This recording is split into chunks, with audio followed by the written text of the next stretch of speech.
she remembered she had put all this work away that he had left at her house. And she was afraid it had been destroyed in the flood. And I went over to her house for tea about a month after the hurricane. And she said, Sarah, I found all this work, all these writings of his, paintings, a notebook. I didn't realize I had any of this. It was over 60 items that she had. And then she said, and I took about 100 photographs or 150 photographs of him that I had forgotten about. So that instigated the movie, and I thought, because I saw the work, and I saw her photographs, and I thought, this is a window into New York City, 1978, 80, 81, which was a very particular time in New York. And it's also a great insight into him as an artist and his foundations and what his later work became. Did you knew him personal? Yes. Yeah. Yes. Yeah. We all knew each other. Everybody, Betty Gordon's here. I've known her since that time. We were a very small community because New York was very dangerous. It was bankrupt. Nobody wanted to live there, and we did. And it was kind of like New York was our playground, and we all knew each other. And all of us were trying new things. Everybody was sort of in a band or was, nobody really had real ambition other than to be maybe a published poet. And it was a very rich moment, and it was before we were aware there was AIDS, and which was so destructive to our community, our art community. And it was just a very free period where people were trying things and failing at things. And when I saw this work of Jean's, it just reminded me of that time.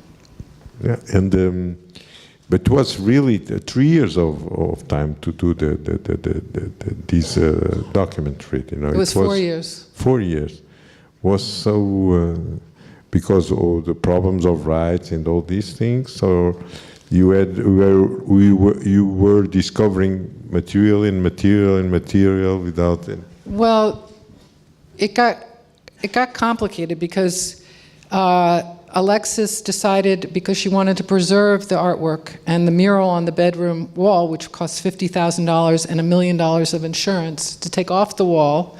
She decided to let Christie's auction everything, and my heart broke because I thought, this is a collection, which is one of the reasons I wanted to make the film, to record the collection.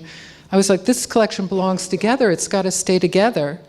And then the estate came in the day after the show and Christie's opened, and they shut down the show. They said things that weren't true about Alexis in the press, that none of this was his work, all this other stuff, which we all witnessed him living there. We all knew that this was his work. It was, but the art world stepped in and they wanted this shut down. And in a way, so I followed that story for a little while, and then I realized I'm not a journalist. I wanted to make a poem. I didn't want to make something about legal problems with the art world.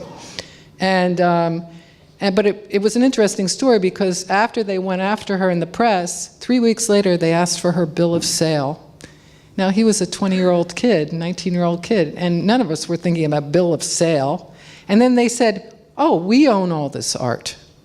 And they tried to take it from her. And she got a very powerful lawyer, got it all back, and it just recently showed, the entire collection recently showed at the Museum of Contemporary Art in Denver. Then it's moving to a very wonderful museum in Detroit, and then it's going to go to St. Louis. And in a way, it's lovely that this happened and that the collection is now staying together and people get to see this work that really is the foundation of this wonderful artist who used words that people aren't aware of, his use of words. He was like he was a really great poet as well as being a great painter.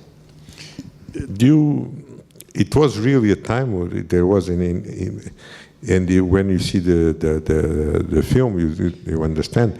It's just a freedom that existed at that time.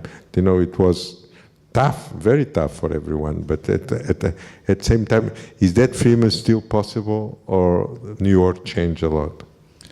New York changed a lot, and it's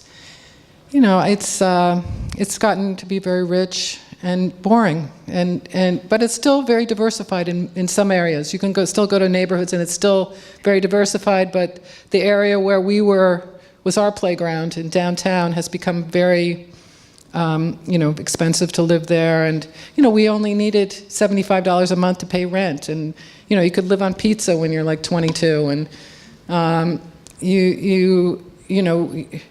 I worked when we were I produced Stranger Than Paradise, and when we were doing that film, I worked in a Xerox shop so that I could leave at times and go to Europe and try to find money to make the rest of it, because we made the first half hour in 1982 and finished it in 84. And during that time I worked in a Xerox shop, and that would pay the rent and feed me, and I could go to Europe and go to film festivals and try to raise money to finish the film. And we were really, and one of the reasons I made this film was because we tried so many things, and we didn't mind failing, and we learned from our failures. And I think people, and especially young people today, they're afraid of failure. They feel this need to constantly succeed. You don't learn anything unless you fail. So try everything. Just try everything, Even if you don't know how to play the guitar, pick it up and hit it, It was always that attitude, like we just tried everything, and you could live very cheaply. So it was a very rich moment, and it was a friend of mine did a show in New York at a gallery in New York from 1974 to 1984, and when I walked in, and he had all these different friends, and our community, it was Carla McCormick, and at Gray Gallery, and I thought, my God, we germinated each other. People in the dance world, people in the rock and roll world, people in the art world. We all fed each other in different ways. We weren't departmentalized. We all fed each other, and we went to each other's shows and shared ideas. Okay, thank you. And I let you with the film. If someone wants to put a question just before we start, are free to do it. And no? I just want to say one thing. Yeah. I want to thank you, Paulo, for your support and for this film festival. This is one of my favorite film festivals in the world. And it's about exchanging ideas in a way that has been lost in so many film festivals and means so much to all the guests and all the people that come to this festival. And the audiences here in Lisbon are always so wonderful. And I applaud you. Okay, thank you very much.